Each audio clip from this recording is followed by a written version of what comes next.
कार्यक्रम के पुण्यार्जक हैं श्री तरुण, श्रीमती रजनी एवं अनुराग जैन, काला निवासी, ब्यावर, प्रवासी, मुंबई, राजतरु चैरिटी फाउंडेशन, मुंबई।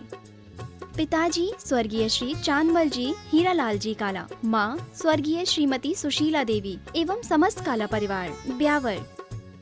बेटी दामाद दोहता अरिधि अंकुर जी एवं आर्यवीर पाटनी, मुंबई। समधी जी श्री रिखव जी, पुष्पा जी पाटनी, कोलकाता।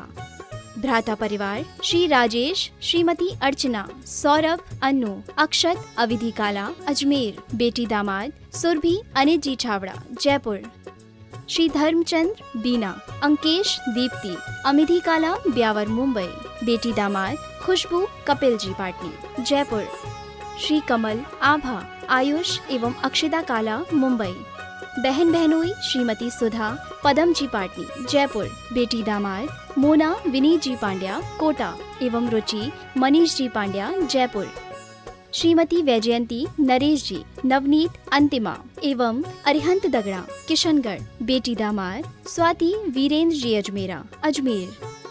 श्रीमती कल्पना, देव कुमार जी, मेहुल, कासलीवाल, इंदौर। बेटी दामाद ओनिमा, मयंक जी, दुबई। श्रीमती शशि, सुनील जी, हार्दिक एवं अंकिता दोषी, अजमेर। ससुराल पक्ष स्वर्गीय श्री महावीर प्रसाद जी, श्रीमती प्रेमलता छावड़ा, पारस, अनीता, उदयपुर एवं संजय पिंकी, कोटा।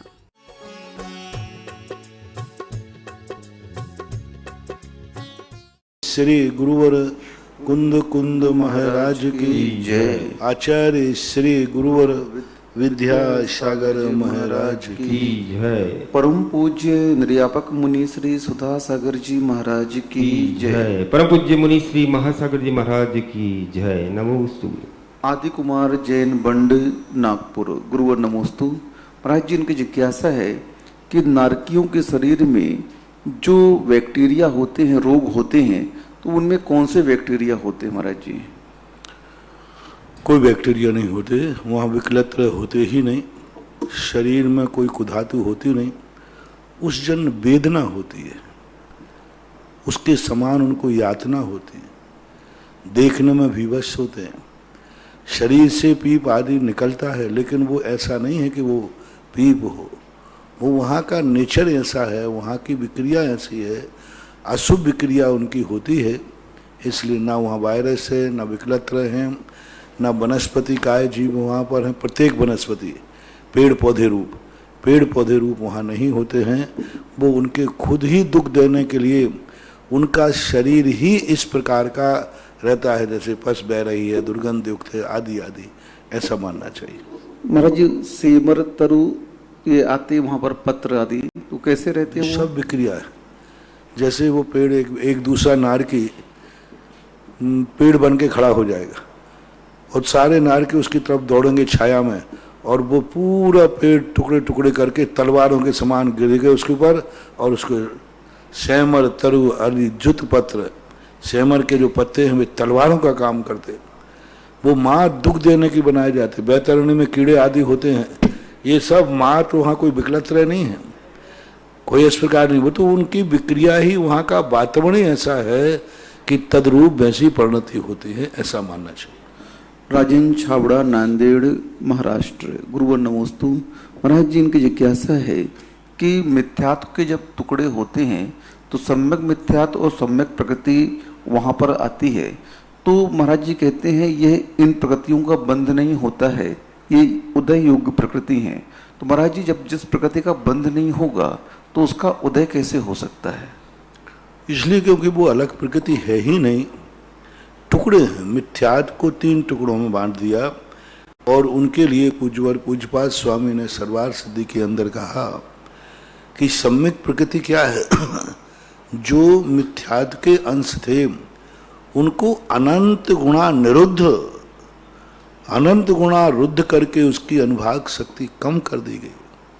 टुकड़े हैं वो, टुकड़े होने पर उसके 2 भेद अपन को सत्ता में मान लिए, उदय में मान लिए। टुकड़ा भी अलग से हो जाएगा तो उदय में तो आएगा। भेद कहो, उपभेद कहो, कुछ ऐसे ही है। मात्र 2 प्रकृतियां ऐसी हैं जो दर्शन मोहिनी के रूप में बनती हैं, लेकिन उदय में और सत्ता में आती हैं तो अलग अलग प्रभाव दिखाए। वंश एक ही है, इनका काम है दोष लगाना, तो वे दोष कम बड़ दोष लगाते रहते हैं। महाराज जी मोहिनी कर भी तो एक है, लेकिन उसके दर्शन मोहिनी और चारित्र मोहिनी को अलग अलग तो इनके क्योंकि इनके स्वभाव अलग अलग है। इन तीनों का स्वभाव जो है कम बेअर है, कम बड़ है, लेकिन है एक सा।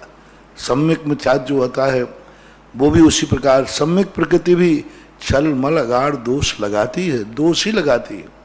इसलिए नेचुरल रूप से प्रकृति में कर्म सिद्धांत में ऐसा भेद पड़ गया है स्वाभाविक रूप से। विनीता निर्मल जैन, मिर्ची, अशोकनगर। गुरुवर नमोस्तु। महाराज जी इनकी जिज्ञासा है, परिसातन क्रिया और संघातन क्रिया क्या कहलाती है? परिसातन क्रिया का अर्थ होता है निष्कासन करना, निकालना, समाप्त करना। जैसे जब श्रेणी में लोग चढ़ते हैं तो कर्मों की परिसातन क्रिया करते हैं, योगों की परिसातन क्रिया। संघातन क्रिया कहलाती है ग्रहण करना, स्वीकार करना, और संघात यानी संगठित करना, ऐसा माना जाए। अमित जैन, अशोकनगर। गुरुवर नमोस्तु। महाराज जी इनकी जिज्ञासा है, कोई व्यक्ति दानी है और उसका नाम भी है, सब कोई को समर्थन भी करते हैं, लेकिन कुछ व्यक्ति अपनी ख्याति लाभ पूजा के लिए और कुछ आपसी रंजिश के माध्यम से महाराज के पास उसकी शिकायत करते हैं जाकर के, और उसे नीचा दिखाने का पुरुषार्थ करते हैं, तो ये कहाँ तक उचित है? पहली बात तो महाराज कैसे जो दूसरों के कहने में आ जाते हैं, जब खुद मालूम है कि ये दानी है और अच्छा कर रहा है। मैं तो कहता हूँ कि कर ही तो रहा है, दे ही तो रहा है, ले तो नहीं रहा। दानी व्यक्ति कैसा भी हो, कुछ भी हो, दे ही रहा है। मंदिर से कोई उठा के नहीं ले जा रहा है। अरे वो अपने परिणाम कर रहा है, देने का भाव कर रहा है। अरे तुम तो दे दो। लोग कहते महाराज वो मान के, हमने कहा चलो भाई तुम बहुत बड़े मान के लिए दे दो, चलो हम तुम्हें 100 फुट का प्रमाण पत्र दिलवाएंगे। दो तो सही, दे ही तो रहा है। यानी पाप को वो पुण्य में ही कर्मण कर रहा है। सारी दुनिया तो जो नहीं देने वाले हैं ये सब महान महान उनके निकृष्ट भाव रहते। अरे मान के लिए नहीं तो तुम बिना मान के दे दो, वो मान के लिए दे रहा है। दूसरे के देने पर कभी भी ऐतराज नहीं करना चाहिए। एक मछली का त्याग किया तो त्याग ही तो किया है। ये देखो कितनी जैन दर्शन की सूक्ष्मता, देखो क्या बारीकी है। एक मछली क्या कहलाती है? एक मछली, उसके ऊपर ग्रंथ लिख दिया, उसके ऊपर कहानियां लिखी गई, पुराण लिखे गए, आचार्य उसके ऊपर कहानी धीवर का पूरा परिचय लिखना पड़। क्या सोचा होगा? यही सोचा, त्याग ही तो किया है। 100 मछली को मार रहा था, कम से एक को बचाया ही तो है, 100 को तो मार ही रहा था। अरे कौए का मांस सही त्यागा तो है, त्याग ही तो है। अनंत 14 को 14 से, बाकी सीख चंडाल है तो है, कम से कम उसने किया ही तो है। महानुभाव धर्म कैसे भी करे, किसी रूप में करे, कर ही तो रहा है। मान के लिए कर रहा है, मायाचारी के लिए कर रहा है, भय से कर रहा है, लोभ से कर रहा है, कैसे कर रहा है, कर तो रहा है। लेकिन इस ऐसे धर्म का फल थोड़ी मिलेगा महाराज जी। ना मिले, कम से कम दूसरा पाप से तो बचेगा। मान लो उसने, एक व्यक्ति ने पैसा लेकर शराब पी ली और एक ने अभिषेक की बुरी ले ली बिना मन के, सही, तो कम से कम शराब पी के वो नाली में तो नहीं पड़ेगा, ये कम से कम तो, और फल मिलता है, ऐसी बात नहीं है। हमारे वहाँ कृत कार्यत अनुमोदना, मन वचन काय, भाव रहित क्रिया भी है तो फल का कारण है, ऐसी बात नहीं। काय से अलग बंध होता है, वचन से अलग होता है, मन से अलग होता है। काय अकेला भी बंध का कारण है। मन नहीं है, काय से कर रहा है तो भी उसको काय योग बंध का कारण है, क्योंकि 3 योग बंध के कारण है, मन वचन और काय, और तीनों एक साथ हो ऐसा कोई नियम नहीं, अलग अलग भी होता है। काय से शुभ क्रिया कर रहा है और मन मान ली नहीं है तो भी उसको पुण्य का आश्रय कायकृत होगा।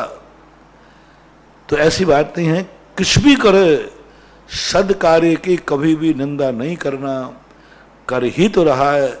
मैं भी पहले यही सोचता था, लेकिन जब से दयोदय काव्य पढ़ा, चंपू पढ़ा, तब मैं देख के रंगे ज्ञान सागर महाराज आप एक मछली के त्यागी पे एक काव्य लिखने बैठ गए। इतना समय वहां मुझे शिक्षा मिली कि नहीं, उसने कुछ त्याग ही किया है, तुमसे तो अच्छा है। मान के कारण दान दिया, तुमने तो वो भी नहीं दिया।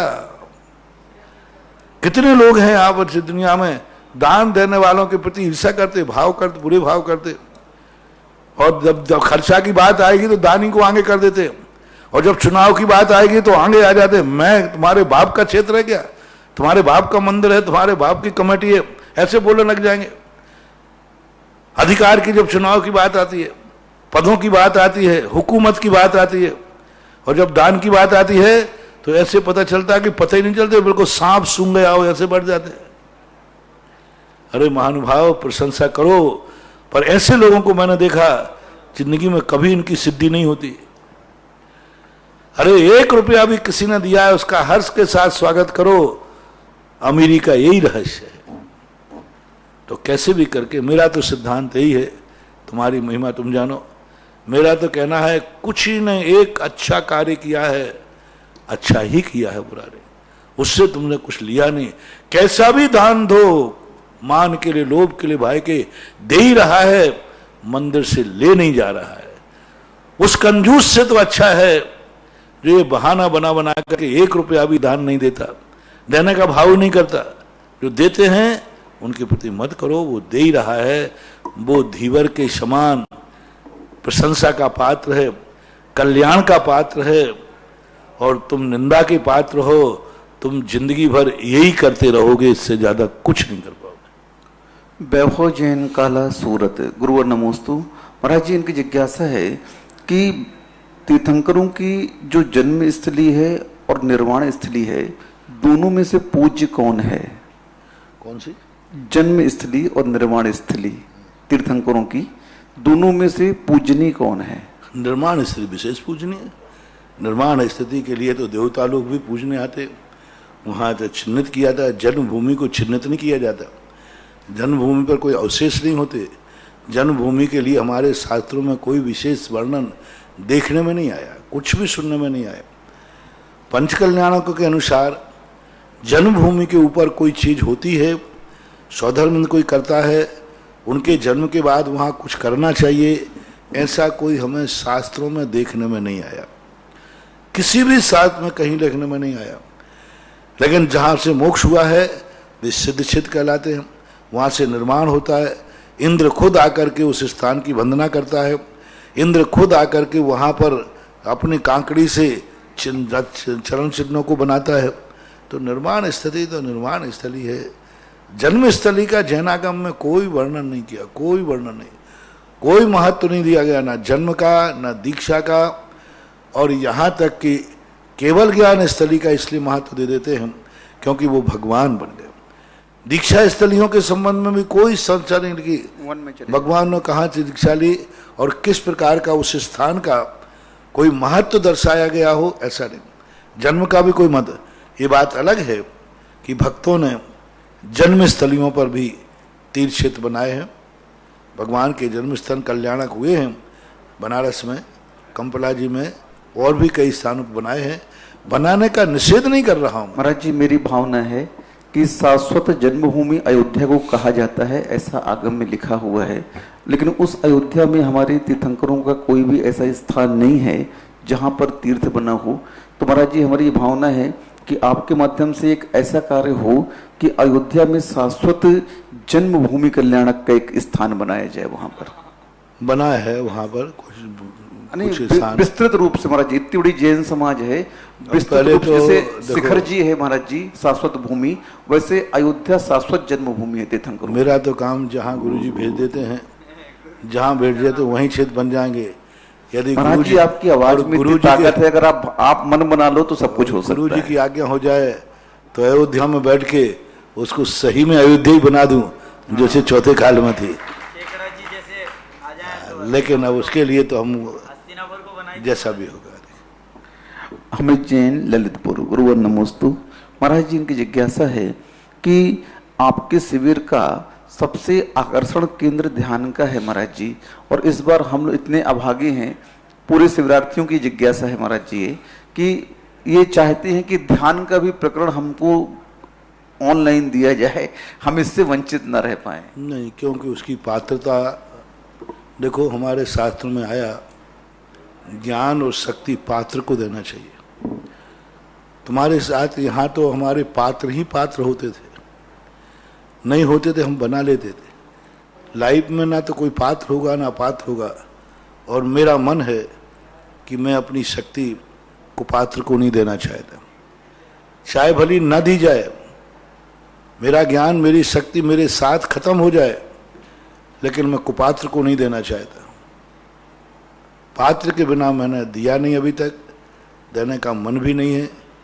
मेरा सिद्धांत पुष्पदंत भूत बलि जैसा है कि जैसे पुष्पदंत भूत बलि महाराज ने कहा, दर्शन स्वामी ने, कि मैं कुपात्र को तो नहीं दूंगा, तो उन्होंने कठिन परीक्षा कठिन साधना करके फिर ज्ञान दिया। यदि वे दोनों फेल हो जाते तो ज्ञान नष्ट हो सकता था, लेकिन कुपात्र को नहीं देना। ज्ञान कला नष्ट हो जाए तो आपत्ति नहीं है, लेकिन कुपात्र को देने से बहुत नुकसान है। टीकम जैन बड़चात्या भीलवाड़ा राजस्थान। गुरु नमोस्तु महाराज जी, ये भी शिवरार्थी हैं आपके, और इनकी भावना है महाराज जी, आपने कहा था कि इस बार का शिविर ऐतिहासिक होगा, तो महाराज जी हम लोग उस ऐतिहासिक शिविर की तैयारी में हैं कि क्या आप हम लोगों के लिए निर्देश देते हैं? पूरे शिविरार्थी आपके निर्देश का इंतजार कर रहे हैं। कोर्स थोड़ा तैयार हो रहा है, क्या क्या उसमें पूरे दिन भर में कौन सा कोर्स तैयार करना है, उस कोर्स की पूरा व्यवस्थित हो जाए फिर बता देंगे। कुछ नहीं तैयारी करना, जैसे यहाँ थे ऐसे ही घर में रहना है, जैसे यहाँ रहते थे जिन शिविरार्थियों को करना है, यहाँ जैसा आप रहते थे सबसे बेटर शिविरार्थी वही माना जाएगा। वो जैसा यहाँ हमारे पास रहता था ऐसा ही घर में धोती दुपट्टा पहनकर मौन, पूरा रात्रि मौन, भोजन मौन, भोजन करने पर कहने पर ही भोजन करे, घर में नहीं कहे तो नहीं करे। तो जो चर्या तुम यहाँ पालन करते थे वही चर्या अपने घर में रह के पालन करना है, तो वो श्रेष्ठ शिविरार्थी माना जाएगा। बाकी तो फिर टीवी तो खुला ही रहेगा, सब सुनेंगे। इसलिए मैंने कहा ना, हमारा अनुशासन वहाँ चलेगा नहीं, इसलिए अनुशासन जितना करना है तो कर रहे हैं, एक दो दिन में तैयारी हो ही जाती है। मनोज जैन गाजियाबाद। गुरुवर नमोस्तु महाराज जी, इनकी जिज्ञासा है कि सामायिक व्रत के बारे में जो उत्तम मध्यम जघन्य आता है तो वो कितना होता है सामायिक के बारे में? 48 मिनट मध्यम के रूप में 48, 49, 50 जितनी करें, उत्कृष्ट रूप से 2.25 घंटे, 2.25 घंटे तक सामायिक का उत्कृष्ट रूप है। मध्यम 48 मिनट, मध्य के अनेक भेद। महेंद्र जैन पत्रकार इंदौर। गुरु नमोस्तु महाराज जी, कह रहे हैं कि आईना हमारा चित्र दिखाता है। अगर महाराज जी आईना हमारा चित्र दिखाने लगता तो कोई भी आईना देखना पसंद नहीं करता, तो महाराज जी हमारी कथनी और करनी में अंतर क्यों है? कथनी करनी का अंतर यही है कि हमने अभी उसको सही समझा नहीं है। हम किसी दृश्य के संबंध में, किसी कथन के संबंध में लोभित हैं, भयभीत हैं, मोहित हैं। हमने अभी सत्य का स्वरूप समझा नहीं। सत्य का स्वरूप समझने के बाद फिर कथनी और करनी में अंतर नहीं होता। कथनी और करनी का अंतर है कि कहीं ना कहीं से हम सत्य से दूर हैं। सुरभि जैन सहपुरा पिटौनी। गुरुवर नमोस्तु महाराज जी, ये कह रहे हैं कि मैंने मुकुट सप्तमी व्रत का नियम लिया था उपवास सहित, लेकिन इस साल मुझे कोरोना हो गया, तो इस कारण से मेरा ये साल छूट गया महाराज जी, तो क्या हम इस व्रत को अगले साल कर सकते हैं? कर सकते हैं। उमंग जैन साहेदरा दिल्ली। गुरुवर नमोस्तु महाराज जी, ये कह रहे हैं कि प्रतिमा तो अरिहंत भगवान की होती है, तो फिर अभिषेक हम प्रतिमा का क्यों करते हैं? आगम में, शास्त्रों में ऐसा उल्लेख है कि साक्षात मुनि अवस्था ही से स्नान बंद हो जाता है, लेकिन ये प्रतिमाएं जो हैं भक्तों के लिए बनाई गई हैं। इनको भक्तों का गंधोदक चाहिए, गंधों का अभिषेक है। साक्षात भगवान जो बनते हैं वे तुम्हारे लिए नहीं बनते, वो भगवान अपने लिए भगवान बनते हैं, वो अपने लिए साधना करते हैं, अपने लिए तपस्या करते हैं, तुम्हारे से उनको कोई लेना देना नहीं है। जितने साक्षात मुनि बनते हैं सब अपना कल्याण करने के लिए बनते हैं। अपनी साधना करते, अपनी तपस्या करते, अपने कर्मों को काटते और मोक्ष चले जाते। लेकिन मूर्ति जो बनती है भगवान के लिए नहीं बनती। बहुत बड़ा लॉजिक है, मनोवैज्ञानिक लॉजिक है। मूर्ति बनती है भक्तों के लिए, मूर्ति बनती है पूजा करने वालों के, पूजक के लिए। और भक्तों के लिए जो मूर्ति बनेगी वो भली भगवान की हो, तो भक्त को जिस पर्पज से सबसे लाभ मिलेगा वह उस मूर्ति से लाभ लेगा। तो सबसे ज्यादा मूर्ति से लाभ, दर्शन से भी ज्यादा पावरफुल लाभ अभिषेक और गंधोदक से मिलता है, वो उससे लाभ लेता है। और ये अनादिकाल की परंपरा है। ये खुद भगवान ने कहा कि मेरे से तो तुम्हें कोई लाभ होने वाला नहीं है, लेकिन मेरी मूर्ति से तुम्हें इतना लाभ होगा कि जो मेरे से नहीं कर्म कटेंगे पाप, वो मेरी मूर्ति से कटेंगे। कभी कभी क्या होता है कि स्वयं व्यक्ति उतना नहीं कर पाता जितना उसका नाम काम करता है। कभी कभी ऐसा होता है कि उसकी मूर्ति काम करती है। साक्षात द्रोणाचार्य वो नहीं कर पाए जो द्रोणाचार्य की मूर्ति ने एकलव्य को करके दिखाया। साक्षात जिनेन्द्र देव निधत्त निकाचित कर्मों का क्षय नहीं कर पाते, उनके दर्शन से किसी भक्त के उन्होंने निधत्त निकाचित कर्मों का क्षय नहीं किया, लेकिन उसी मूर्ति के दर्शन करने से निधत्त निकाचित कर्मों का क्षय देखा जाता। यहां तो छोड़ो, कृत्रिम चैत्यालयों में प्रतिदिन अभिषेक करता है। देवता बिना अभिषेक के एक भी दिन नहीं रहता। असंख्यात देवता, भवनवासी, व्यंतर, भूत, फलित, पिशाच आदि, ये सब के सब रहते हैं, लेकिन बिना अभिषेक के नहीं रहेंगे। क्लिमिश जाति के देव हैं तो उनमें भी अभिषेक करे। सब पूरा देव परिवार प्रतिदिन अभिषेक करता है। नित्य काल अभिषेक करता है। शायद नित्य कालम निहनम, निहन कराता है चिंतकाल में। तो इस प्रकार से जो अभिषेक की परंपरा है यह भगवान के द्वारा ही कथित है, और उन्होंने ही कहा है कि मेरे से कम लाभ है आप लोगों को, मूर्ति से ज्यादा लाभ है।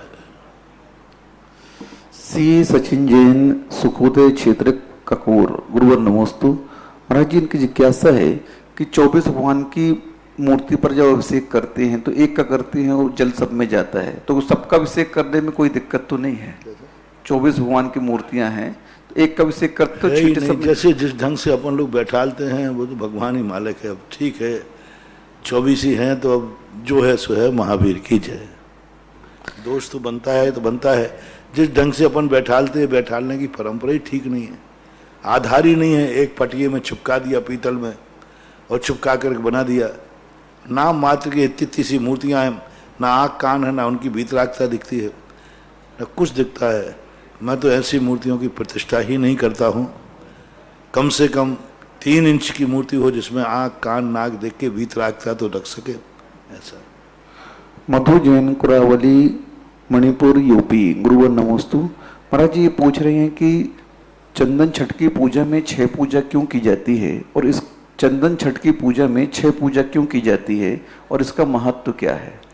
चंदन छठ को जो है वो एक कथा है। अब उस कथा में तो जो नियम बना दिए जाते परंपरागत वो चलते रहते, क्योंकि वह अशुद्धि के कारण से जो दोष लगा उस अशुद्धि के निवारण के लिए चंदन छठ आती है। इसलिए अब इन कथाओं के तो नियोग रूप मानना चाहिए कि ये नियम है, सिस्टम है, उस सिस्टम को फॉलो करना चाहिए। कांता जैन, पाटनी, भीड़बाड़ा, गुरुवर नमोस्तु। महाराज जी इनकी जिज्ञासा है कि वीतराग सम्यक्त और सराग सम्यक्त में क्या अंतर है? नाम ही बता रहे हैं। सराग यानी जो व्यक्ति सांसारिक परिस्थितियों में रह करके सविकल्प यानी अभ्युदय और निःश्रेयस दोनों के लिए भक्ति करता है, दोनों के लिए श्रद्धा करता है, जिसका मार कहता है भगवान मेरा यह संसार भी और परमार्थ दोनों की सिद्धि हो, दोनों के साथ अपनी जिंदगी जोड़ता है, प्रवृत्ति आत्मक होता है, पुण्य बंध के लिए कारण अपेक्षा रखता है कि हे भगवान मैं परमार्थ का विरोधी नहीं हूँ, मेरा धर्म भी हो लेकिन मेरा संसार भी अच्छा चले। मैं संसार चाह नहीं रहा हूँ, लेकिन जब तक संसार में हूँ तो अनुकूल वातावरण तो बने, परिवार अनुकूल हो, बच्चे अनुकूल हों, व्यापार धंधा अनुकूल हो, ये सारी बातें मन में रहती हैं। तो उसके लिए कहते हैं सराग सम्मेलन। जैसे पूजपाद स्वामी ने सराग सम्यक दर्शन की परिभाषा बनाई, प्रसम, संवेग, अनुकंपा और आस्तिक। आज प्रातःकाल हमने बहुत अच्छा विश्लेषण इन चार के ऊपर तुलनात्मक बहुत एक नया चिंतन, नई बात आज प्रातःकाल आई। चारों गुणों का कितना सुंदर बात ध्यान में आई, कितनी सुंदर चर्चा अपन ने की। प्रसम भाव, संवेग भाव, अनुकंपा भाव, आस्तिक भाव, तो ये सारे भाव जिसमें होते सराग सम्यक दर्शन लग, प्रसम भाव आदि। और वीतराग संग आत्म विशुद्धि मात्रम इतरत, मात्र उनके कोई मतलब नहीं दुनिया से, मात्र अपने आत्मा से मतलब रहता है, आत्मा में स्थिर रहता है, आत्मा में रमण करता है। यानी शुद्धोपयोग जो 11वें 12वें गुण स्थान में होता है, वो 11वें 12वें गुण स्थान का जो अनुभूति परिणति है वो वीतराग सम्यक दर्शन है।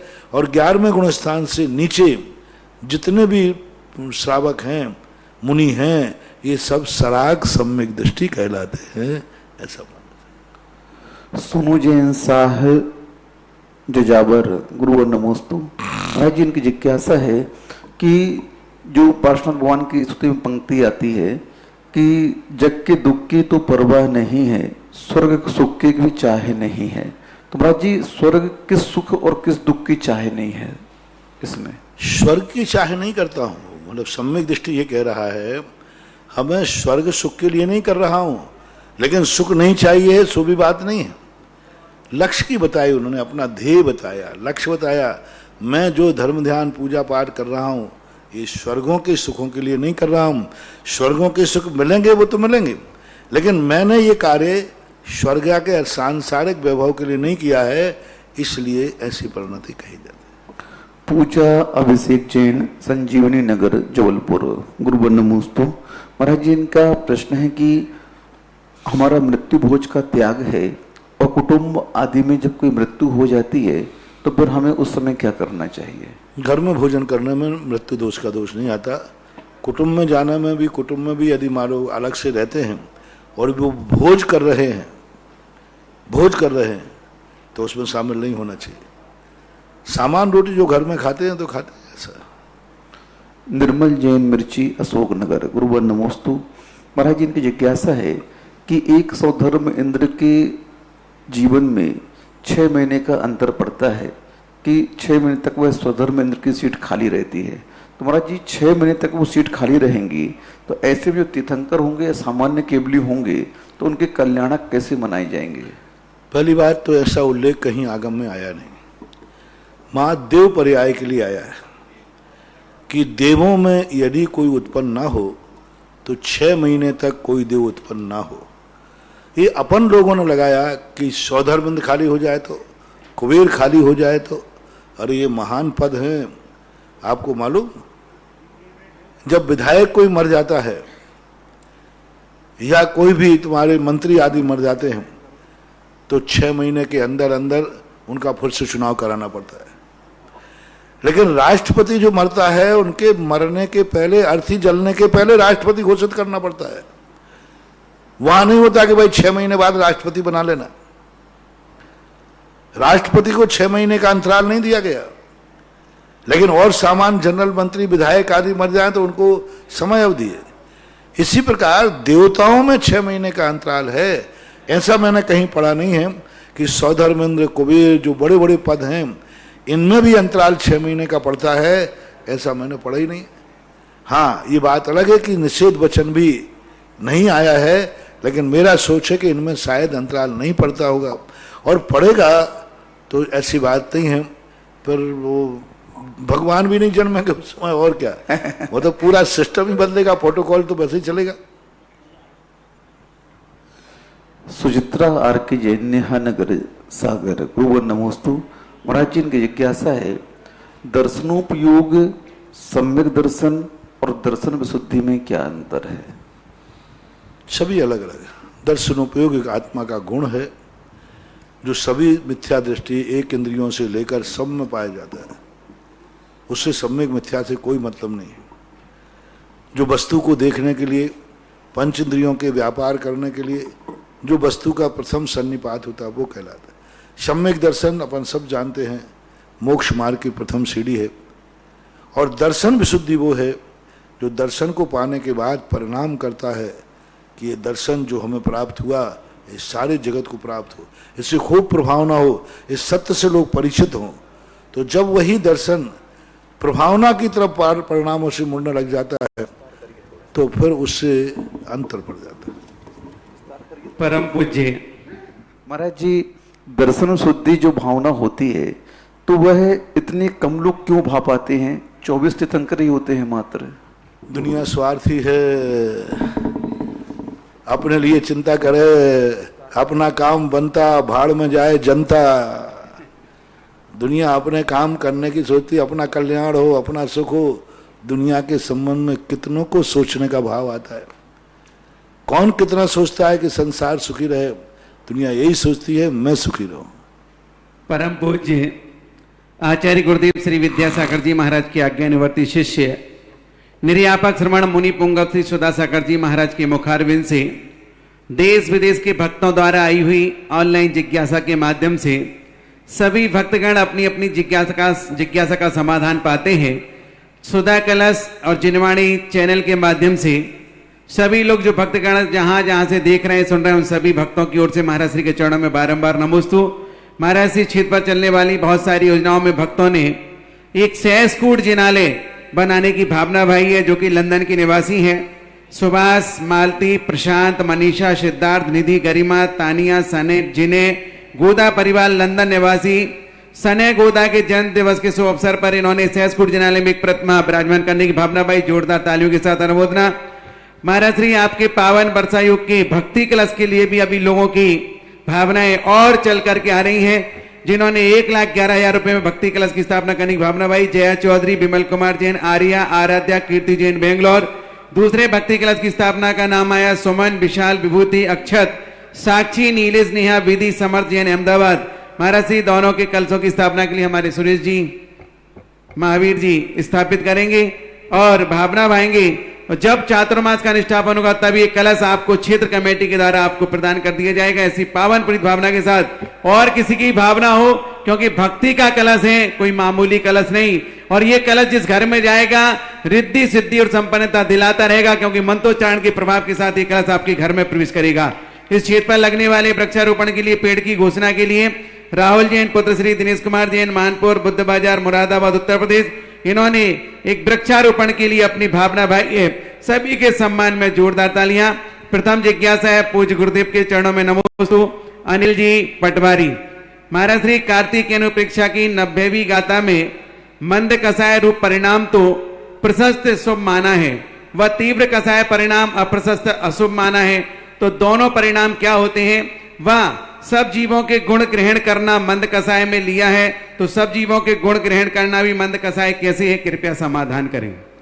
कसाय मंद और उग्र का अर्थ इतना ही है कि जब व्यक्ति अपने स्वार्थ से ऊपर उठता है और परार्थ की तरफ देखता है तो उसकी कसाय मंद हो जाती है।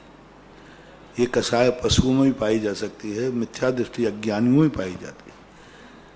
इससे धर्म का अंतर चेतना का कोई संबंध नहीं है। धर्म दो प्रकार के होते हैं, एक सांसारिक धर्म, लौकिक धर्म, एक पारलौकिक धर्म। लौकिक धर्म जो करते हैं वे मंद कसाई हो जाते हैं, उनसे परमार्थ का कोई नहीं। और लौकिक धर्म के माध्यम से वो स्वर्गाधिक प्राप्त करते हैं, वैभव धन दौलत प्राप्त करते हैं, बहुत बड़े वैभव। ऐसे भद्र मिथ्या दृष्टि होते हैं जो मिथ्या दृष्टि हैं लेकिन भद्र मिथ्या दृष्टि हैं, बहुत शांत रहते हैं। वे इतना और परोपकार के भाव रखते हैं, हमेशा परोपकार के भाव रखते हैं। कई लोग ऐसे देखे जो खाने को नहीं रहते लेकिन दूसरों को खूब बांट, तो ऐसे लोग अमीर बनते, देव बन जाते, जमींदार बन जाते। सम्यक दर्शन से कोई मतलब नहीं। लौकिक धर्म पालन करने से संसार का वैभव बढ़ता है और लौकिक धर्म पालन करने के लिए कसाय का मंद होना बहुत जरूरी है। पारमार्थिक धर्म के लिए भी कसाय मंद होती है। जब व्यक्ति स्वार्थी होता है, अपने स्वार्थ के लिए दूसरे को मिटाने के लिए तैयार हो जाता है, उसको बोलते हैं तीव्र कसाय। परिभाषा बनाए, तीव्र कसाय किसे कहते हैं? अपने स्वार्थ के लिए दूसरों को मिटाने को तैयार हो जाना, ये तीव्र कसाय कहलाती है। दूसरों के उपकार के लिए स्वयं को मिटाने के भी भाव आ जाना, ये मंद कसाई कहलाती है। दूसरों के लिए स्वयं को कष्टों में डाल लेगा, स्वयं परेशानी में डल जाएगा। स्वयं का सुख छोड़ करके दूसरों को सुखी करना, स्वयं का सुख छोड़कर दूसरों को सुखी करना, ये मंद कसाई का लक्षण है। और स्वयं के लिए दूसरों को दुखी करना, ये तीव्र कसाई का प्रतीक होता है। अब इससे आप अंदाज लगा सकते हैं कि मंद कसाई और तीव्र कसाई का रूप क्या है। इससे धर्म का कोई संबंध नहीं है। ये जनरल सामान्य लोगों में भी पाई जा सकती है, पशु पक्षियों में भी पाई जा सकती है। तो इस प्रकार की परिणति जानना चाहिए, और इनके लिए प्राप्त करने के लिए अपने अपने परिणामों के ऊपर व्यक्ति स्वयं जानता है कि हमें अपना सुख भूल करके दूसरों को सुख देने का परिणाम कितने लोग करते हैं, कितने लोगों में परिणाम आता है, बहुत परिणाम आता है। वे मंद कसाई कहलाते हैं, ऐसा मानना चाहिए। अगली जिज्ञासा ब्रह्मचारी भाई, अजमेर निवासी, बॉम्बे प्रवासी महावीर भैया। मेरे गुरुदेव को बारंबार नमोस्तु। महाराज श्री, आज का प्रवचन ऐसा मार्मिक प्रवचन था। हर आदमी कह रहा था कि हर आदमी की कमजोरी आप सुना रहे थे, हर आदमी दिल में कह रहा था कि ये मेरी ये घटना सुना रहे हो। महाराज श्री, आज आपने एक बात कहते हो हमेशा कि आचार्य विद्यासागर का संघ सबसे गरीब संघ, लेकिन आज जो प्रवचन दिया पूरा आदमी के, ये क्या बात कि आचार्य विद्यासागर का खर्चा इतना बड़ा है कि बड़े बड़े चक्रवर्तियों का इतना बड़ा खर्चा नहीं है। तो ये दोनों विरोधी बातें समझ में नहीं आई, बहुत से भक्तों को, मेरे को भी नहीं आई। एक बाहर की बात है और एक अंदर की बात है। बाहर से देखोगे, बाहर से देखोगे साधु को, साधु को बाहर से देखोगे गम ही गम नजर आएंगे, जरा अंदर तो झांको सरगम लहराएंगे। जय हो, जय हो, जय हो। तो बाहर से जब देखते हैं तो फक्कड़ गरीब दिखते हैं। आज अंदर की बात कही थी, वैसे हम बाहर की बात कहते जो दुनिया को दिखता है। आज जो मैं कह रहा था अंदर चेतना की बात कर रहे थे। जितना जितना व्यक्ति वृत्ति बनता जाता है, धर्म बनता करता जाता है, उसकी आत्मा की शक्ति खर्च ज्यादा होती है, और खर्च से ही अमीरी का अंदाजा लगाया जाता है। खर्च से ही पता किया जाता है कि ये व्यक्ति कितना अमीर है। आय से नहीं, इनकम ऑफ सोर्स से नहीं। इनकम ऑफ सोर्स वाले तो ऐसे लोग भी हैं जिनकी इनकम बहुत है, फिर भी वो दुनिया के सामने फक्कड़ बने रहते, गरीब बने रहते। बोले अमीर बहुत बहुत पर ऐसे पढ़ते हैं, देखे खाने के उनके ढंग देखो, उनके पहनने के ढंग देखो, हमेशा गरीबी बने रहते। सही अमीरी का खर्चा दिखता है तो ऐसा दिखता है जो खर्च से। अमीरी की तो ऐसी की कि सब कुछ लुटा बैठे, फकीरी की तो ऐसी की कि सब कुछ गमा बैठे। जय हो। फकीरी की तो ऐसी की सब कुछ गमा बैठे, क्योंकि फकीर गमा देता है। और अमीरी की तो ऐसी की कि सब कुछ लुटा बैठे। तो यही आज बात की थी। साधु जब फकीरी पे उतरता है सब कुछ गमा देता है। गमा देता है ना, सब छोड़ के आ जाता है, सब कुछ छोड़ देता है, सब कुछ गमा देता है, कोई मतलब नहीं। पूरे बाप दादों की वसीयत, चक्रवर्ती, कोटे, 18 करोड़ घोड़े, हाथी, सबको गमा देता है। और अमीरी करता है तो ऐसी करता है कि अपना सब कुछ दुनिया को लुटा देता है, दुनिया को दे देता है, मन से दुनिया को सुखी करता है। स्वयं दुखी रहता है, स्वयं कष्ट उठा लेगा, लेकिन एक चींटी को भी सुखी करने का भाव करता है, उसको कष्ट नहीं देगा। स्वयं के दुख सुख की चिंता नहीं है, संसार को सुखी करने का भाव करता है। सारा संसार सुखी हो, किसी की आंख में आंसू नहीं आ, और स्वयं के कष्टों पर कभी भेदता नहीं। स्वयं के प्रति तो निर्दयी है, बहुत कठोर है, और दूसरे के प्रति तो इसको बोलते अमीर, कि जब अमीर अमीरी करता है तो सब कुछ लुटा देता है। तो हम साधु लोग, आचार्य से वगैरह ऐसे ही हैं कि फकीरी की तो ऐसी की कि सब कुछ गमा बैठे, और अमीरी की तो ऐसी की कि सब कुछ लुटा बैठे। जय हो। नमस्ते। अगली जिज्ञासा है महाराज श्री, बहुत अच्छी बात आपने कही। जब हम लोग महाराज श्री व्यापार की दृष्टि से गांव जाते थे और गांव में किसानों से उधारी मांगने जाते थे, तो किसान कहता था सेठ जी इस बार कुछ नहीं निकला, अगली बार दूंगा। तो ऐसी बातों बातों में एक किसान कहता है कि जैनियों के पास पैसा क्यों होता है और हम लोगों के पास पैसा क्यों नहीं होता है। तो महाराज श्री उन्होंने अपने बुजुर्ग ने कहा कि जैनियों के भगवान दिगंबर होके बैठ गए, सब जैनियों को देके चले गए, और हमारे भगवान स्वयं परिक्रय के साथ, इसलिए हम लोग दिगंबर हैं। तो ये गांव की किंवदंतियां हुआ करती थी महाराज जी, तो लोग ये कहते थे कि वास्तव में धन्य है। आइएगा अगली जिज्ञासा महाराज श्री के चरणों में नमोस्तु के साथ निवेदन। महाराज श्री, यदि कोई इंसान घर से निकल जाता है और महाराज जी बनने के लिए, दीक्षा लेने के लिए तत्पर हो जाता है और घर के लोग उसको धोखे से घर बुलाकर ले आते हैं, यदि कोई इंसान महाराज श्री घर से निकल करके दीक्षा लेने जाता है और घर के लोग उसको धोखे से वापस घर ले आते हैं और बाद में उसका विवाह शादी आदि कर देते हैं और इसके पश्चात उन दोनों के वैवाहिक जीवन में शांति नहीं रहती है। एक तरफ तो कहाँ महाराज बनने वाला व्यक्ति था और दूसरे वैवाहिक जीवन जीने के बाद शांति नहीं रहती, तो महाराज श्री ऐसा क्या पाप कर्म को दे आता है कि उनका जीवन ही व्यर्थ हो जाता है? ये तो उसकी खुद की भूल है,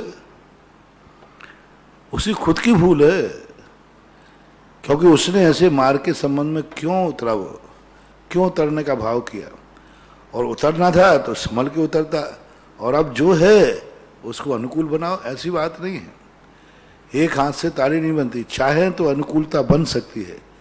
थोड़ा जब मार्ग ही बदल दिया है, अभी एक व्यक्ति की चर्चा आई, वो से शादी विवाह तो कर लिया, लेकिन बस मैं तो महाराज बनने वाला था तो महाराज जैसा रहूंगा। अरे व्यापार कौन करेगा? नहीं मैं व्यापार नहीं करूंगा, इसमें आराम परिग्रह होता है। अरे भाई आराम परिग्रह होता है तो शादी क्यों की? वो दुकान नहीं खोलता, वृत्तियों के बहाने रहे, हम तो वृत्ति हो गए, हम तो प्रतिमाधारी हो गए, अब हमारे लिए कोई कार्य नहीं करना। तो भाई गृहस्थी में कौन करेगा काम? ये तो बहानेबाजी है। व्यापार करना उसने बंद कर दिया, बोले नहीं अब हम तो वृत्ति हो गए, हमें तो वैराग भाव हो गया, हमें तो ये करना। और जब पता किया तो मैंने कहा ये तो बदमाश आदमी है।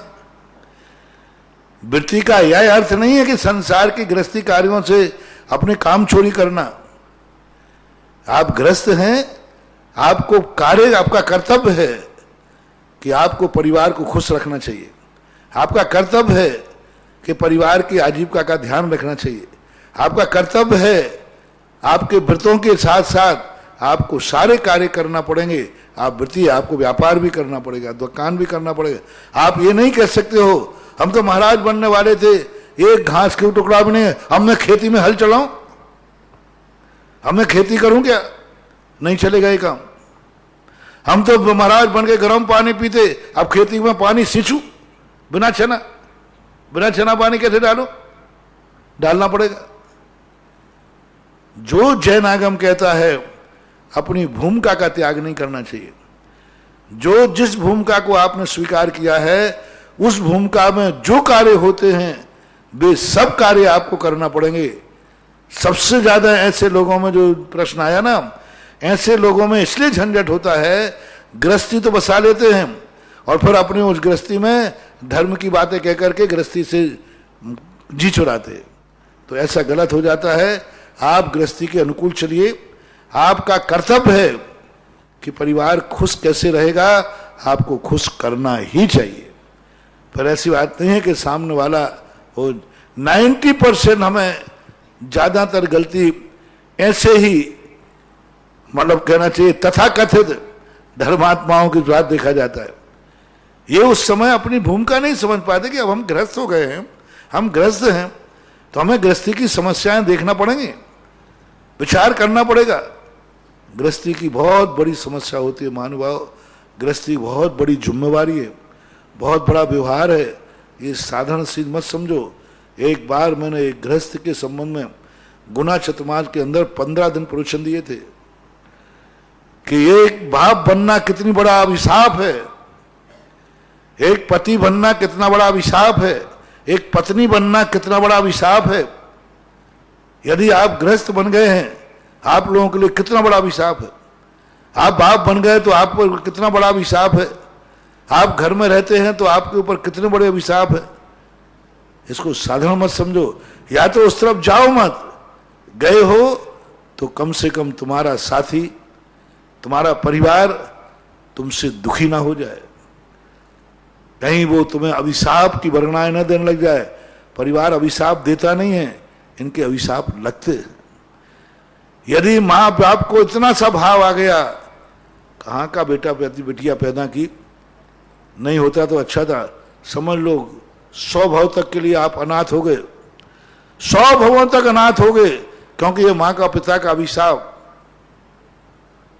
कम से कम ऐसा तो नहीं करें कोई कि माँ बाप को ये लगने लग जाए कि कहाँ का जन्म दिया, इससे तो अच्छा मैं निपुता रह जाता, निपुती रह जाती। बिना बीवी में कम से कम ऐसा तो ना हो कि इससे अच्छा तो मैं कुंवारा रह जाता। कहाँ का मेरे गले पड़ गई, कहाँ के मेरे गले पड़ गई, ये होता है। कई बार पुरुष की जिंदगी में रोता है, कहाँ के गले पड़ गई। और कई बार ऐसा होता, हाँ सोचता है ये मेरे गले कहाँ पड़ गई, मैंने कौन सी गलती, कौन से मुहूर्त में कौन सा पाप किया। आप लोग चिल्लाते हुए पाए जाते हो, मेरे सामने आके कह देते लोग, ऐसे स्त्रियां कह देती महाराज मेरे कौन से कर्म फूटे थे जो ये मेरे गले पड़े। तो ये सब अभिशाप है महानुभाव, इन अभिशापों से बचो।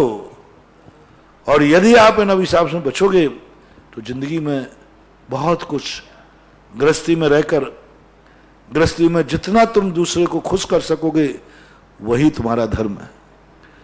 जितना तुम अपने, जितने एक साथ रहते हो, एक दूसरे को जितना केयर करोगे, एक दूसरे को जितना रिस्पेक्ट दोगे, हर व्यक्ति से कह रहा हूं मैं, माँ बेटे हैं तो दोनों को एक ही सोचना है। हम दोनों को, पति पत्नी है तो एक, दोनों भाई भाई हैं तो, सास बहू हैं तो, जेठानी दरानी है तो, सब एक ही चिंता रखें। जब हम एक साथ संबंध हैं तो सब चिंता करें मैं सामने वाले को कितना खुश कर सकता हूं, इससे मैं कितना खुश रह सकता हूं, यह चेष्टा नहीं करना। ये मुझे कितना खुश कर सकता है, ये चेष्टा मत करना। सामने वाले को मैं क्या खुश कर सकता हूं। सासू सोचे मैं बहू को कितना खुश कर सकता हूं, ये ना सोचे बहू से मैं कितना सुख पा सकती हूं। झगड़ा कहां हो रहा है, सासू के मन में एक दुर्भाव आ गया, इस बहू से मुझे कितना सुख मिल जाए, जितना सुख मिल जाए, बस यही तुम्हारा अभिशाप है। तुम ये सोचो ना कि मैं बहू को कितना सुख दे पाऊं, और बहू ये सोचती है सासू से जितना सुख मिल जाए उतना अच्छा है। नहीं, ये सोचो मैं सासू को कितना सुख दे पाऊं। हर व्यक्ति संबंध बनाने का, मधुर संबंध बनाने का एक ही तरीका है, अपने सुख की चिंता छोड़ करके अपने साथियों को सुख देने का भाव कर लो। आनंद ही आनंद है।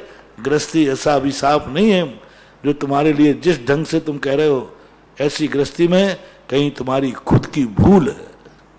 महाराज जी, दूसरी ओर इनका ये भाव था कि जो व्यक्ति महाराज बनने जा रहा था उसने संसार तो बसा लिया, तो संसार में भी शांति नहीं, और अंततोगत्वा धर्म क्षेत्र में जुड़ा हुआ व्यक्ति देवसास गुरु के प्रति आस्थावान नहीं रहा। ये क्यों आस्थावान नहीं रहा? तो वो तुम्हारी भूल है ना। शांति की तुमने बात कही, यदि तुम्हारे में योग्यता हो तो पंडित बनारस से, गोपालदास बरिया से लो। उनकी पत्नी इतनी खतरनाक थी, हुक्का भरवाती थी, हुक्का। पंडित की पत्नी हुक्का भरवाती थी और पंडित जी भरते थे, लेकिन पंडित जी ने आज तक अपने आप को नहीं कोसा। ऐसा तक हो गया कि एक दिन पंडित जी भूल गए, जल्दी कार्यक्रम तक पहुंच गए, और वो सेठानी पंडितानी उठी और सभा में, पंडित इधर आ, पहले दूसरे को उपदेश देने चला, घर का हुक्का भर के नहीं आया। पंडित जी भरी सभा में से उठ करके गए, घर जाकर उसका हुक्का भरा, और श्रोता वे कैसे उतनी देर बैठे रहे, और पंडित जी भी कैसे हुक्का भर के आए, और फिर अब दुनिया की तमाकू छुड़ा रहा है और श्रीमती को तमाकू भर रहे। दुनिया को तमाकू छुड़ा रहा है और श्रीमती की तमाकू भर रहे। तो भी उन्होंने जिंदगी में कभी किसी से ये नहीं कहा मैंने कौन से पाप किए जो ये मेरे गले पड़ी। वो एक ही बात का ध्यान रखते थे, जब संबंध बना है मैं कितना इसको सुख दे सकता हूं, कितना। उनका एक ही चिंता रहता था, इसका क्रोध नहीं भड़कना चाहिए, मैं इसको जितना सुख दे सकूंगा उतना इसको सुख दूंगा, चाहे भली मुझे कितना भी अपमानित होना पड़े, कितना भी मुझे नीचे उतरना पड़े, कितना भी मुझे निकृष्ट कार्य करना पड़े, लेकिन मैं इसको। तो आप बोलो, गोपालदास बरिया के जीवन में ऐसी पत्नी भी उनको अशांति का कारण नहीं बनी। ऐसी तुम्हारी पत्नी तो नहीं है जिसने प्रश्न किया? इससे तो अच्छी होगी। ऐसी बात नहीं, सब अपने ऊपर आधारित है। अपन अपन अच्छे तो दुनिया अच्छी, अपना मन अच्छा कर लो, दुनिया अपने आप अच्छी हो जाएगी। अगली जिज्ञासा प्रतिभा जैन गंगवाल भीलवाड़ा से। नमोस्तु महाराज श्री। मोहिनी कर्म की 28 प्रकृतियों में से 2 प्रकृति बंध के योग्य नहीं है, किंतु ये प्रकृतियां उदय के योग्य हैं। प्रश्न हो गया। आ गया। अगली जिज्ञासा दीपिका जी अजमेर।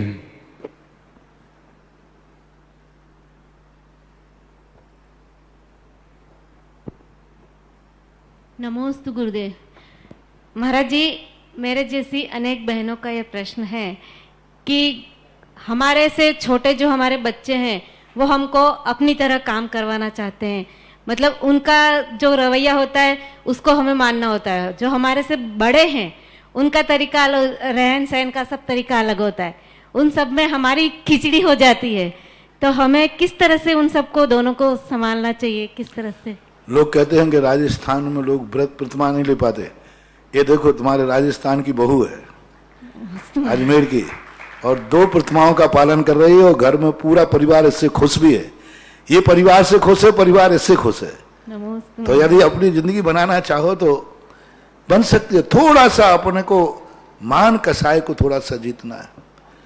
हमें यह देखना है कि जिस भूमिका में मैं हूं, वृत्ति हो तो क्या हुआ, हो तो आप घर की सदस्य, वृत्ति हो तो क्या हुआ, आप हो तो घर की बहू, वृत्ति हो तो क्या हुआ, आप हो घर की सासू, वृत्ति हो तो क्या हुआ, आप हो तो बेटे की माँ, वृत्ति हुआ तो क्या हुआ, आप किसी पुरुष की पत्नी है, वृत्ति हुआ तो क्या हुआ, आप किसी की बहन है।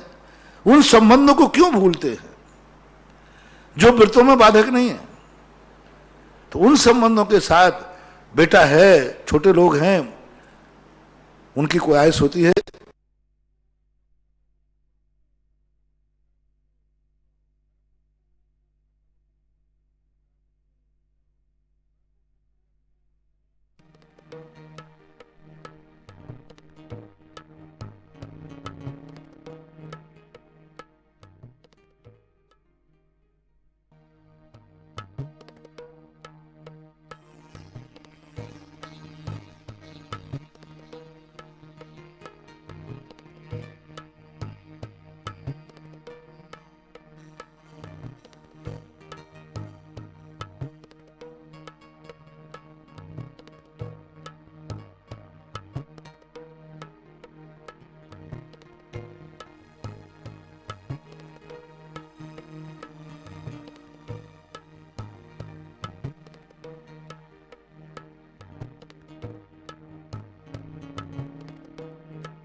उनके कार्यों में शामिल होते हुए भी अपने आप के बड़प्पन को नहीं छोड़ना, लेकिन उनको नाराज भी नहीं करना। उनको ऐसा महसूस ना हो जाए कि ये तो अब बड़े बन गए, अब हमें तो कुछ काम के आने वाले नहीं, अभी तो बहुत बड़े हो गए, हमारे लिए तो कोई मतलब के नहीं, अभी तो धर्मात्मा बन गए, अब तो इन्होंने प्रतिमाएं ले ली, अब इन्होंने तो व्रत ले लिया, अब तो ये किसी घर गृहस्थी के काम के नहीं रहे। तो ऐसे भावना उनके अंदर आ जाएगी तो वो धीरे धीरे घृणा करने लग जाएंगे व्रतों से। उनको ऐसे लगना चाहिए कि इतने ऊंचे व्रत लेने के बाद भी हमारे गृहस्थी में कोई बाधक नहीं है, हमारे लिए कोई बाधक नहीं। इतने बड़े होकर के भी हम छोटों के साथ बैठ गए, इतने बड़े होकर हम छोटों के साथ बातें करने लगे, इतने बड़े होकर हम छोटों की बात मान ली इन्होंने। तो ये करना पड़ेगा। जब जैसा गाड़ी के अनुसार सड़क नहीं मुड़ेगी, सड़क के अनुसार गाड़ी को मोड़ना पड़ेगा। जय हो। बस बहुत सारा अपन चाहेंगे हमारी गाड़ी के अनुसार सड़क मिल जाए, नहीं, सड़क के अनुसार हमें गाड़ी मोड़ना है। यही सबसे बड़ी कुशलता है। नमोस्तु महाराज। एक और भक्त की भावना देखिएगा, परम पूज्य महाराज के आशीर्वाद से यहाँ पर खुलने वाली गौशाला जिसमें गीर गाय को लाया जाएगा और जिसके माध्यम से साधु संतों त्यागी वृत्तियों तक शुद्ध दूध घी आदि पहुंचाने की व्यवस्था रहेगी। ऐसी व्यवस्था के लिए अरविंद जैन, नीरू अर्पण जैन अंबाला कैंट से एक गाय इस क्षेत्र के लिए प्रदान की 1,11,000 रुपए की जोरदार तालियों के साथ अनुमोदन करें। बंधु, हमारे पास अभी गायों को रखने के लिए एक सेट की तो स्वीकृति आ गई है। एक सेट और हमें लगभग 10 कलश के माध्यम से बनाना है, जिसकी साइज है 25 बाई 75, पूरा आरसीसी का छत है, कोई टीन सेट नहीं, और वो भी फुल सुविधा युक्त, पंखे भी रहेंगे, कूलर भी रहेंगे, क्योंकि जैसी व्यवस्था के साथ गाय आएगी उसकी पूरी, क्योंकि अमीर गाय का काम है, ये गरीब गायों का गौशाला नहीं है। और जिसके माध्यम से हमारे समाज को भी शुद्ध दूध और शुद्ध घी मिल सके, ये करुणामयी वात्सलमयी संतों की भावना रही। जिनको भी ये देना हो तो एक सेट हमें मात्र 10 कलश के माध्यम से बनाना है। 25 बाई 75 की साइज है, टोटल आरसीसी के माध्यम से बनेगा, उसमें कहीं भी कोई सुविधा में कमी नहीं रहेगी।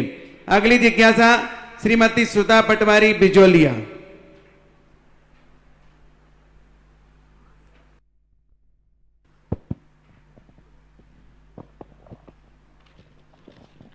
गुरु भगवान के चरणों में कोटिशय नमन। महाराज जी, आपने भी 2-3 दिन पहले के प्रवचन में बताया था कर्मफल चेतना के बारे में। तो इसमें जीव प्रतिकार नहीं करता, एकेंद्रीय जीव जैसे पेड़ आदि, और आगम में जो कर्म और ज्ञान चेतना के बारे में है, तो उसमें किन किन जीवों को होती है कर्म चेतना और ज्ञान चेतना? जो है स्थावर जीवों को होती है। एक इंद्रिय जीव जिसे कहते हैं, पंच स्थावर, वनस्पति, पृथ्वी, जल, अग्नि, वायु आदि, इनके लिए मुख्य रूप से होती है। कर्म चेतना जो होती है 2 इंद्रिय से शुरू होती है, क्योंकि वो कुछ कर्म करते हैं। कर्म फल का अर्थ वो कुछ नहीं कर सकते, जैसा कर्म का उदय है वैसा भोगना पड़ता है। और कर्म का अर्थ पुरुषार्थ, चींटी भी है, बचने का प्रयास करती है। 2 इंद्रिय लठ भी है, वो भी बचने का प्रयास करती, स्थानांतरित होती है। तो जो अपने इच्छानुसार परिवर्तन करने का प्रयास करें वो कहलाती है कर्म चेतना। और ज्ञान चेतना वो कहलाती है जो कर्म से और कर्म फल से ऊपर उठने का भाव आता है कि ना मुझे कर्म करना है और ना कर्म फल चेतना करना, मुझे तो मात्र वह आत्मस्वरूप ज्ञायक भाव स्वरूप करना है। तो वो 3 रूप में होती है, एक श्रद्धा रूप में, एक आचरण रूप में और एक फल रूप में। श्रद्धा रूप में सम्यक दर्शन के साथ शुरू हो जाती है। आचरण रूप में मुनि महाराज लोग जो है वो सब पालते हैं। फल रूप में सिद्धों को होती है। ज्ञान चेतना का अर्थ किसी भी क्रिया का न किसी का विनाश करना, न किसी के लिए अपेक्षा करना, कुछ नहीं, जो जहां जैसा है उसको मात ज्ञान ज्ञायक संबंध जोड़ना, मात जानना है, बस कुछ नहीं। और जानने का विकल्प भी खत्म हो जाए, जानने में आने लग जाता है, उसको ज्ञान चेतना बोलते हैं। गुण स्थानों में मिथ्या दृष्टि को होती है और बाकी 30 जीवों की अपेक्षा हमने बताई दिया, ऐसा माना जाए। नमोस्तु। अगली जिज्ञासा है नमोस्तु महाराज श्री। महाराज श्री, बाल बोध भाग 3 में आया है कि अवक्षों की चर्चा करते समय पत्ता गोभी व तरबूज को भी अवक्ष की श्रेणी में रखा है, इस विषय में उचित मार्गदर्शन प्रदान करें।